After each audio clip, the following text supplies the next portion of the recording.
its distinctive type of cellular makeup, etc., etc.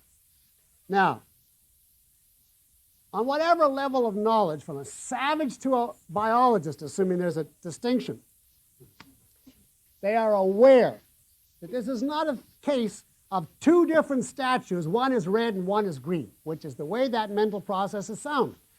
There's two different things. One has self-sustaining and one has the Venus de Milo shape, and they lose it both. That could only be because in doing it, the person loses all of the richness of the actual concretes when he uses the word life. All he has before him is the definition. If you reduce life to process of self-sustaining action, then of course there is no essential difference between life and anything else.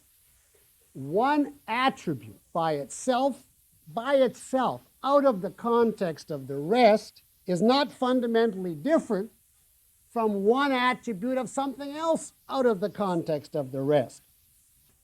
A definition is supposed, according to objectivism, not to equal the entity, but simply to be a formula to help your concept tie itself to the entity.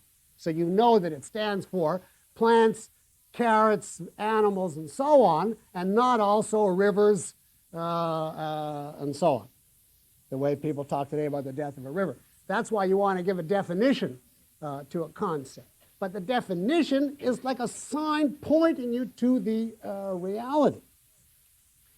What does it mean then to say life has a fundamental alternative that inanimate matter does not? It means nothing more than there is a fundamental difference between the living and the inanimate. That's it.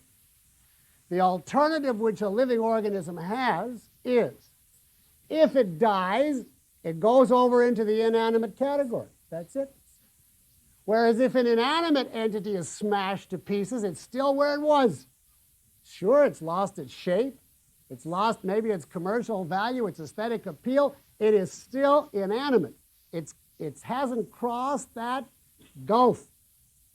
So when we say life has a fundamental alternative, that is simply a conceptualization of the fact that there is a fundamental difference between living organisms and the inanimate, that they are altogether different, and that if they're to stay in that category, they have to do something. Otherwise, they revert to the pot of the inanimate, and that no such alternative confronts the inanimate.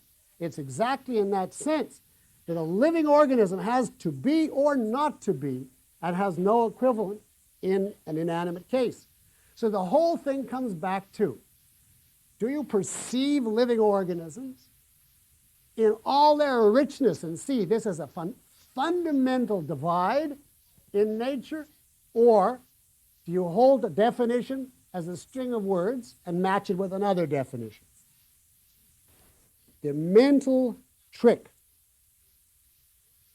in using a definition is you have to keep it in mind as a distinguishing device so your mind remains focused on reality, but it can never substitute for the reality.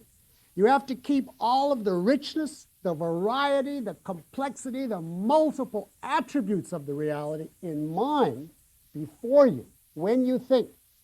You must think with the definition keeping you focused on the entities rather than you being focused on the definition. If you do this, this is the best single way, it's the only way to remain in contact with reality. If you do not do this, then you take an element of thought, which is definitions, and turn them into the destroyer. You make them the object of thought rather than a means to clarity. And this example that Steve gave is not a fictional example. It's very, very, very, very common. The number of times in my teaching career I had to say to somebody, well, where did you get that definition? And he would finally see, oh, it comes from such and such, and once he looks at the such and such, his original question disappears. The problem vanishes, but he actually forgot about the reality. It's hard to keep reality in mind. It's hard precisely because the purpose of the definition is to substitute for that massive array of confusion, to give you something neat that you can hold on to.